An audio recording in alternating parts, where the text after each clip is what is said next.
अस्सलामु अलैकुम वरहमतुल्लाह। आज जो मेरा टॉपिक है वो है माइटोकॉन्ड्रिया। माइटोकॉन्ड्रिया जो है, माइटोकॉन्ड्रिया दो लफ्ज़ों का जुड़ा हुआ एक लफ्ज़ है, माइटोस और कॉन्ड्रिया। माइटोस जो है इसको हम बोल सकते हैं थ्रेड एंड कॉन्ड्रिया को हम ग्रेन्यूल बोलते हैं। So the combination of two words make a sense like thread with a granule, thread with a granule. तो इसको देखा गया था, पहले किसने इसको देखा था, उसका नाम था कैलिकर। क्या नाम था उसका? Kolliker. Kolliker was the person who had seen it the first time in 1850। 1850 में कैलिकर ने इसको देखा था पहली बार। उसके बाद अगर हम बात करेंगे कि जो माइटोकॉन्ड्रिया है, माइटोकॉन्ड्रिया प्लूरल होता है माइटोकॉन्ड्रियन का, तो माइटोकॉन्ड्रिया सिंगुलर है, माइटोकॉन्ड्रियन सिंगुलर है। अब अगर इस टिपिकल माइटोकॉन्ड्रिया की बात करेंगे, इसका जो डायमीटर होता है वो डायमीटर होता है 0.2 से लेकर 1.0 माइक्रोमीटर्स तक। कितना होता है डायमीटर? 0.2 माइक्रोमीटर से लेकर 1.0 माइक्रोमीटर्स तक। उसके बाद अगर उसकी लेंथ की हम बात करेंगे इस माइटोकॉन्ड्रियन की, तो इसकी लेंथ होती है 1.0 टू 4.1 माइक्रोमीटर्स। लेंथ जो लंबाई होती है वो होता है 1.0 टू 4.1 माइक्रोमीटर्स। तो अगर हम इसकी कंपोजिशन की बात करेंगे, ये बना किसका हुआ होता है? जो ये मेम्ब्रेन होता है, इसका मेम्ब्रेन या जो ये माइटोकॉन्ड्रिया होता है, ये किन का एक्चुअली बना होता है? ये बना हुआ होता है प्रोटीन्स का, ये बना हुआ होता है लिपिड्स का, ये बना हुआ होता है डीएनए का, ये बना हुआ होता है आरएनए का। ठीक है, तो प्रोटीन्स, लिपिड्स, आरएनए और डीएनए का बना हुआ होता है। उसके साथ साथ एक अहम बात यह है कि जो राइबोसोम्स और डीएनए होते हैं, the presence of ribosomes and DNA क्या करते हैं काम, उनकी वजह से इसको बोला जाता है self replicating organelle. Because of the presence of ribosomes and DNA, इसको स्टूडेंट्स क्या कहते हैं? Self replicating organelle. क्यों कहते हैं सेल्फ रेप्लिकेटिंग ऑर्गेनेली? क्योंकि इसको ये खुद ब खुद डिवीजन, जब सेल डिवीजन होना होता है, तो उस टाइम इसको जरूरत नहीं पड़ती है न्यूक्लियस के लिए, क्योंकि इसको राइबोसोम्स भी वहीं होते हैं, माइटोकॉन्ड्रियल डीएनए भी वहीं पे होता है। तो अब अगर हम बात करेंगे इसके स्ट्रक्चर की, जो इसका स्ट्रक्चर होता है, किसका स्ट्रक्चर? माइटोकॉन्ड्रिया का स्ट्रक्चर जो होता है, ये डबल मेम्ब्रेन स्ट्रक्चर होता है। क्या होता है? Double membrane structure, as you can see over here students. तो ये डबल मेम्ब्रेन स्ट्रक्चर होता है। दूसरा इसका ये सेंजियोसेज होता है स्ट्रक्चर, या सिलेंड्रिकल स्ट्रक्चर होता है, या रॉड लाइक ये स्ट्रक्चर होता है किसका? इस माइटोकॉन्ड्रिया का। तो अगर हम इस डबल मेम्ब्रेन स्ट्रक्चर की बात करेंगे माइटोकॉन्ड्रिया के, इसमें दो मेम्ब्रेन्स होते हैं। कितने membranes? 2 membranes are present. One is the outer and another is the inner membrane. इसके साथ साथ इसको एक फ्लूइड पॉड भी प्रेजेंट होता है, that we called as matrix. वो इनर मेम्ब्रेन के अंदर प्रेजेंट होता है। सो जो ये आउटर मेम्ब्रेन होता है, आउटर मेम्ब्रेन की क्या खुसूसियत है? आउटर मेम्ब्रेन वो स्मूथ मेम्ब्रेन होता है। क्या होता है? Smooth membrane. आउटर वाले मेम्ब्रेन को हम बोलते हैं ये स्मूथ मेम्ब्रेन होता है। और इनर मेम्ब्रेन जो होता है, inner membrane, this one is outer. First look here, this is the outer membrane. और जो इनर मेम्ब्रेन होता है वो ये वाली होती है, this is the inner membrane, this one. ठीक है, तो and you can locate over here is the matrix, वो प्रेजेंट होता है इनर मेम्ब्रेन के अंदर। और उसके बाद आउटर मेम्ब्रेन और इनर मेम्ब्रेन के दरमियान एक स्पेस मौजूद होती है, इनके दरमियान एक स्पेस मौजूद होती है। This is the outer membrane, this is the inner membrane. So outer और इनर के दरमियान एक स्पेस होती है जिसको हम कहते हैं इनर मेम्ब्रेन स्पेस। क्या बोलते हैं? Inner membrane space. तो ये जो ये गैप होती है प्रेजेंट आउटर और इनर मेम्ब्रेन के दरमियान, that very space is called as inner membrane space.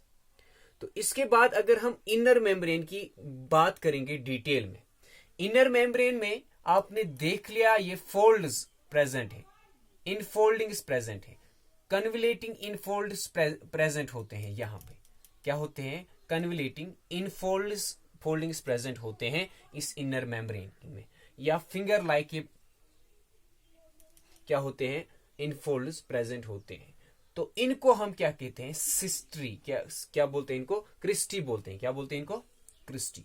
जो ये क्रिस्टी होते हैं, जो बहुत सारे यहाँ पे क्रिस्टी आप देखते हो, इनका जो काम होता है, इनका काम होता है इंक्रीज करना surface area, increase the surface area of the organelle. Increase करना किस चीज को, ऑर्गेनली के सरफेस एरिया को इंक्रीज करना।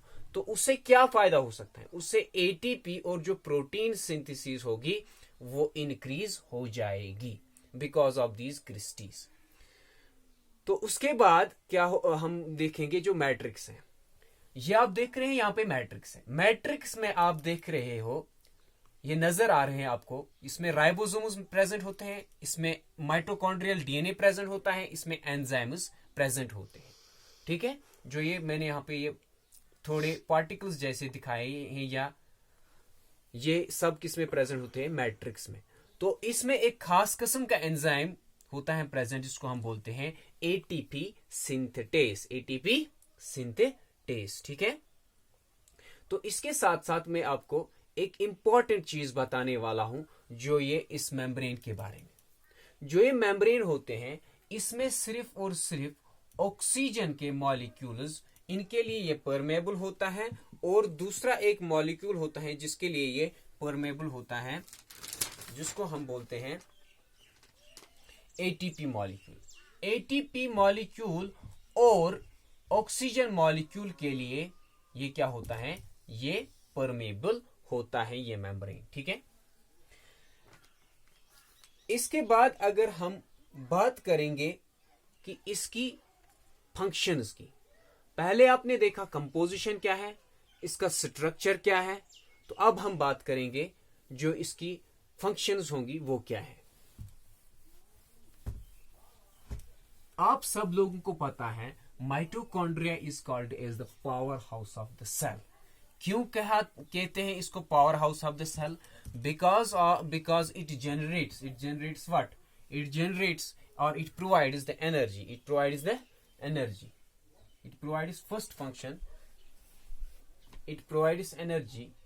So how it provides energy, it produces actually ATP in the cell. तो ये क्या देता है, ATP को ये जनरेट करता है सेल में, जिसकी वजह से इसको पावर हाउस ऑफ सेल भी कहा जाता है। दूसरा, इसमें ATP जो होती है ये एनर्जी करेंसी ऑफ सेल भी होती है। दूसरी जो इसकी फंक्शन होती है, ये रेगुलेट करता है सारी मेटाबॉलिक फंक्शंस को। दूसरी function, important function, regulates the what, metabolic activities और फंक्शंस ऑफ ए सेल।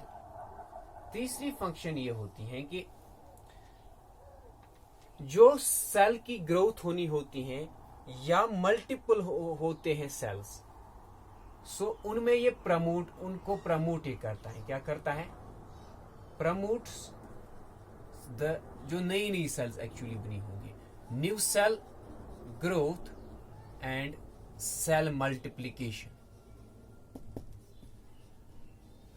चौथी फंक्शन जो होती है इसकी, वो ये होती है कि जो अमोनिया होता है प्रेजेंट लिवर में, जो लिवर में अमोनिया प्रेजेंट होता है, वहां पे इसका ये खासा रोल है कि ये उस अमोनिया को डिटॉक्सिफाई करता है, यानी उसकी टॉक्सिसिटी को कम कर लेता है। So it helps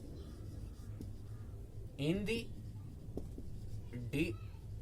detoxification of ammonia, जो प्रेजेंट होता है कहां पे, इन द लिवर सेल्स में।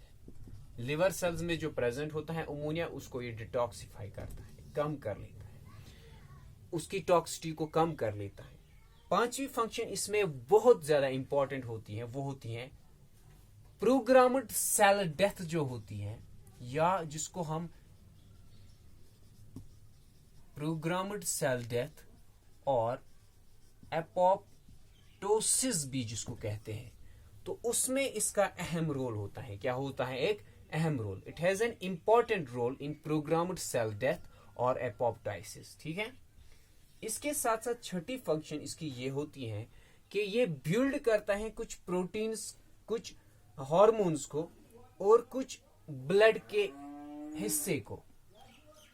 It is responsible for building of blood parts and various hormones present in the human body, like इसमें आता है टेस्टोस्टेरोन एंड ईस्ट्रोजन, इन सब के लिए जिम्मेवार होता है। इसके साथ साथ मुझे एक इंपॉर्टेंट बात बोलनी है आपको, वो ये है कि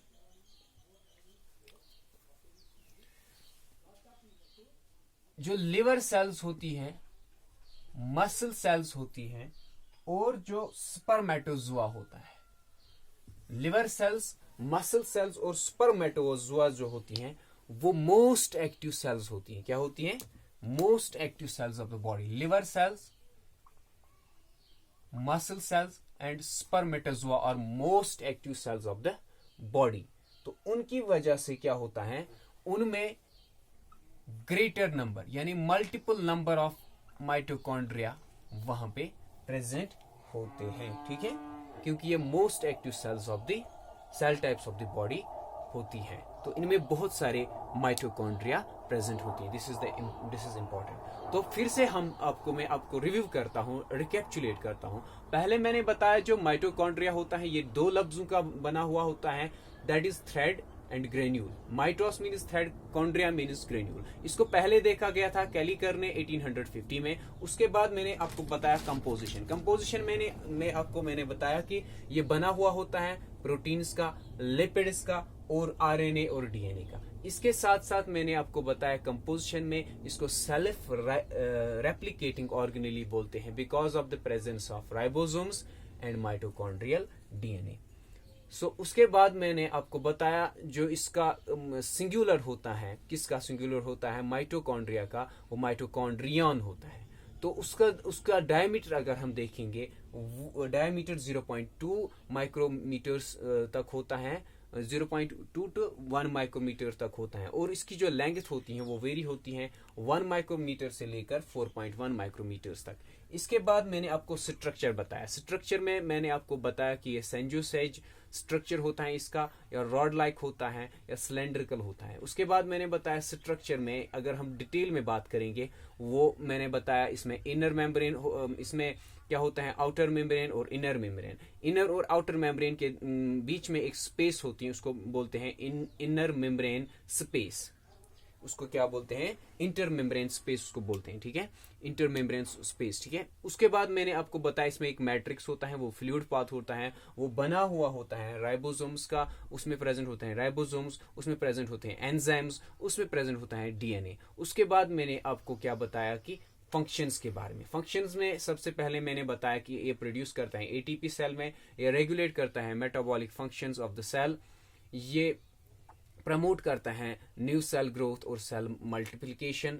और उसके बाद मैंने आपको ये भी बताया कि डिटॉक्सिफिकेशन ऑफ अमोनिया जो होता है इन द लिवर सेल्स, उसमें ये हेल्प कर लेता है। इसके बाद एपोप्टोसिस मैंने बोला, that is programmed cell death. और उसके बाद मैंने एक इंपॉर्टेंट फंक्शन ये भी बताया कि ये रिस्पॉन्सिबल होता है for blood building of blood parts as well as various hormones like testosterone and estrogen. This is all about today's lecture.